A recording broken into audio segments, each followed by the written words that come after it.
ayan, papunta na ako kay na Ate Roda. So, susunduin na namin siya. Papunta na kami ng Smallville. May binalikan lang yung aming driver na tatanungin ko yung pangalan mamaya.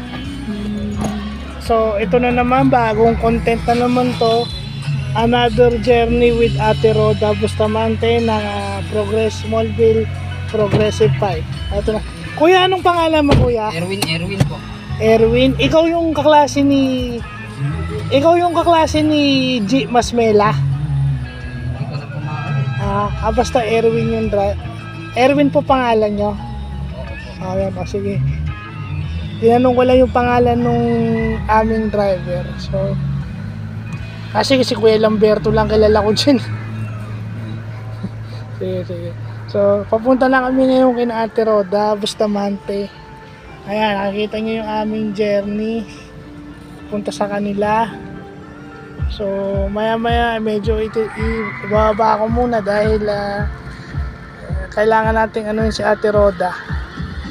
So, ayan, papunta na kami Smallville.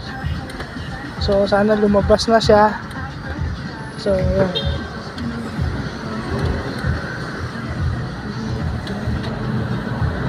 Pagkuha ng social case study, samahan natin siya kasi may interview siya. Sana madali lang. So, okay.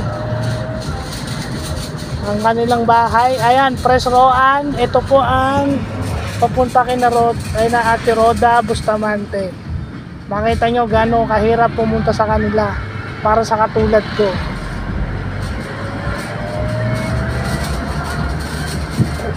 Kuya, yung sa may green side, yung parking lot dyan sa gilid.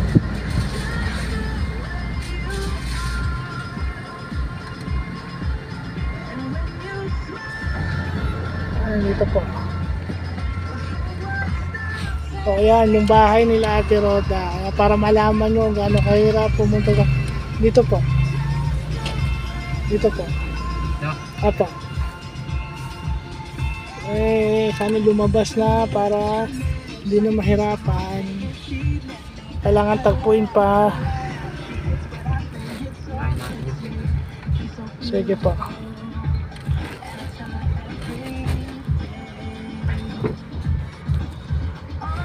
So, yan. So, bababa ko muna to ha. Sige, mamaya na may part 2, part 1 pa lang to. So, yan lang pa.